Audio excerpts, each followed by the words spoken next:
gusto natin masolve itong problemang ito, let us cross party line. Walang liberal, walang Duterte, wala mga partido. So, maski na anong gawin na iba-ibang magrarally, guguluhin lang yan, mapapagod lang po kayo. Manhid po ang kalaban. Hindi na sila nakakaramdam. Hindi ako nagsabi, pero si Maharlika, bangag daw ang presidente natin. Walang pakiramdam. Ang Pilipino ba ay united? Are we united? Kasi yung September 21 na rally, no? Parang iba-ibang grupo, watak-watak. Ano palagay nyo? Wala po mangyayari sa mga rally-rally. Kasi kanya-kanyang agenda.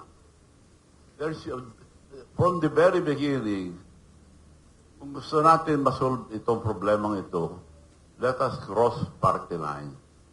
Walang liberal, walang Duterte, wala mga partido. So, maski na anong gawin na iba-ibang magrarally, guguluhin lang yan, mapapagod lang po kayo. Manhid po ang kalaban. Hindi na sila nakakaramdam. Hindi ako nagsabi, pero si Maharlika, bangag daw ang presidente natin. Walang pakiramdam. Hindi niya alam ang gagawin. So, maski mag-protesta kayo, hindi magre-resign yan. Pero kung magkaisa tayo lahat, dahil ang survey, 20% na lang suporta ng tao, 80% against them. Nasa record yan. Kailangan magkaisa tayo, pabayaan naman natin ang mga kabataan.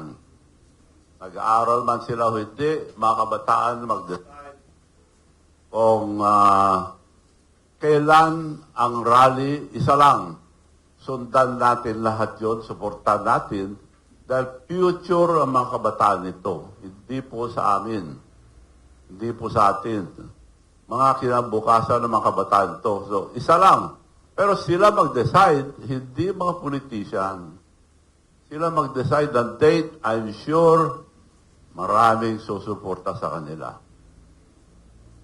Yun lang pakiusap ko. Huwag tayong kanya-kanya dahil pinagtatawanan lang tayo.